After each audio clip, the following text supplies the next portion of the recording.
When the NBA's free agency period opened up this summer, we saw the floodgates open right away, with tons of moves being made and signings becoming official on day one.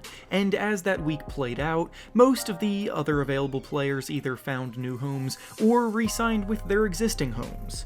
We're now in a period where all of the excitement has cooled off and the dust has settled on the situation. However, there are still a few impactful players still available somehow, which brings us to the topic of today's video. Today, we'll be discussing 6 players in particular that have proven that they can still be productive members of an NBA rotation at the very least, and yet they are still without a home almost 2 weeks into free agency. They all, of course, have their own flaws, but there's no doubt that they should all be on an NBA team, and for each one I'll be going over, I'll be saying why that is and what they can still provide.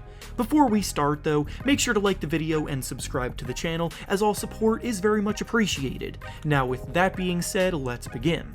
The first player we'll be discussing today that is somehow still unsigned despite being more than capable of providing positive impact to a franchise is Dennis Schroder. Schroder's stock has plummeted over the last 2 seasons, and in all honesty, he is not without blame for this. After being in the running for the 6th Man of the Year award 2 seasons ago with the Oklahoma City Thunder, he left that season searching for a bigger role and more opportunity, which he found with the Los Angeles Lakers. With the Lakers, he was their starting point guard in 2021, and he saw his overall production and efficiency dip. Then last season he moved to the Boston Celtics and saw similar struggles as a starting point guard. The fact of the matter is that Schroder probably isn't meant to be a team starting point guard, and that's okay, but what it doesn't mean is that he's terrible all of a sudden. He needs to be willing to embrace the 6th man role again, because that's where he's thrived the most, and if he does, he can absolutely provide shot creation and playmaking for a competitive team's second unit, so I fully expect him to land on a pretty good team eventually, as long as he embraces this reality. The next player on this list of guys that should definitely be signed but somehow aren't yet is Collin Sexton. Sexton, from my point of view, has been one of the most disrespected young players in the league for quite a while now, and unfortunately, the injury that he is coming back from only set him back further. Even before the injury, the Cavaliers never really seemed interested in keeping Sexton around for the long haul, and on the free agency market, he was never seen as someone pushing for big money, and now that he's been forced to enter free agency after missing almost all of last season, his market has disappeared, which is just crazy to me. When he was on the court a season ago, he was averaging 24 points per game while shooting the ball very efficiently, making 48% of his shots and 37% of his threes. He's one of the best young scoring talents in the league, and he's such a competitor who thrives in big moments and can take over a game down the stretch.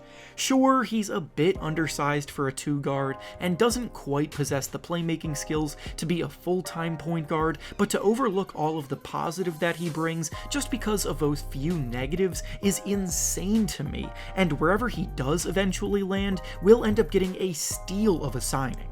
The next player on this list of guys somehow still unsigned is the biggest name on the list, being Deandre Ayton. Ayton's situation seems to be the domino that everyone is waiting to see fall before any other moves get made, because the results of this saga could affect a lot. He's a restricted free agent who wants a hefty contract extension while also being disgruntled with the role that he's been in on the Suns. The Suns also aren't exactly that motivated to throw big money at him to keep him, so now it feels as though they're waiting on a sign and trade to go down. Ayton is obviously in a much different situation than the other players on this list because of this, and his current availability is definitely not due to lack of interest, but rather finding the right fit. There's been talks of the Indiana Pacers possibly looking to make a Miles Turner swap, and a return to Phoenix obviously isn't out of the realm of possibility either, but things have been pretty quiet on this front to this point, which is surprising. The next unsigned free agent on this list that should definitely find a home sooner rather than later is Carmelo Anthony. Melo has already experienced what it's like to be typecasted as a negative asset and almost missed out on a chance to continue his NBA career because of it, but last year on the Lakers, he showed he still has a role in the NBA as long as he embraces his role as a situational scoring threat who can heat up in bunches without trying to do too much.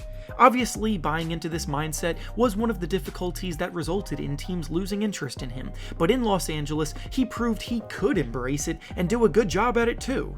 He averaged about 13 points per game and made 38% of his threes last season, and for a bench scorer, those are pretty impressive numbers to be hitting. He operated mostly as a spot-up shooter, as over half of his shot attempts came in catch-and-shoot scenarios, he reliably knocked down the deep ball, and every now and then he could create both inside and out. He's obviously not the Carmelo Anthony of old, but he's also not finished by any means either. The next player up on this list of unsigned free agents that deserve a spot on a team is DeMarcus Cousins. Boogie, like Carmelo Anthony, has carried a negative stigma around himself in the eyes of some NBA circles for a few years now, and honestly, it's not fair to him at all. The Nuggets were struggling mightily in their minutes played without Nikola Jokic on the floor early on in the season. Then, after the team brought Cousins in to be his backup, those minutes improved drastically, playing a whole 10 points better in the non-Jokic minutes from that point forward. Say what you want, but Cousins was absolutely the biggest factor as to why that improvement was as big as it was. He's at a point in his career where he has accepted the fact that he's a backup and he plays good minutes in spurts. Against second units, Boogie proved he could still dominate the paint with his strong and physical post game, he has good vision for a big man and finds the open man when teams send doubles, and he spaces the floor as a three-point threat as well. Any team in need of a backup center should be giving him a call, because he too is definitely not finished.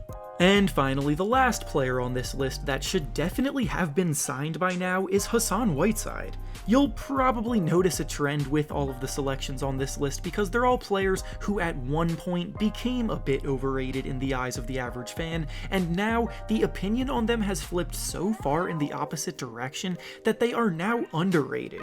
Sure, after Whiteside broke into the NBA as a tremendous shot blocker early in his career, he didn't quite pan out as the elite defensive presence that most hoped that he could become, but now that he too is at a point where he's accepted his fate as a backup center, he has actually become one of the best options at that spot there is. Last season in Utah, while serving as Rudy Gobert's backup, the Jazz were actually better in terms of net rating with Whiteside on the floor than they were with him on the bench, and anytime you can sub out one of your best players and still keep the flow going, it's something teams should be seeking out, not actively avoiding. Whiteside grabs a ton of rebounds and still blocks a good amount of shots in limited minutes, and while he's not disciplined to be a full-time starting center, he positively impacts games in bunches. And with that being said, that's all I have for you today. Make sure to like the video, subscribe to the channel, and comment down below where you think these players should sign in free agency. Thanks for watching, and I'll see you all next time.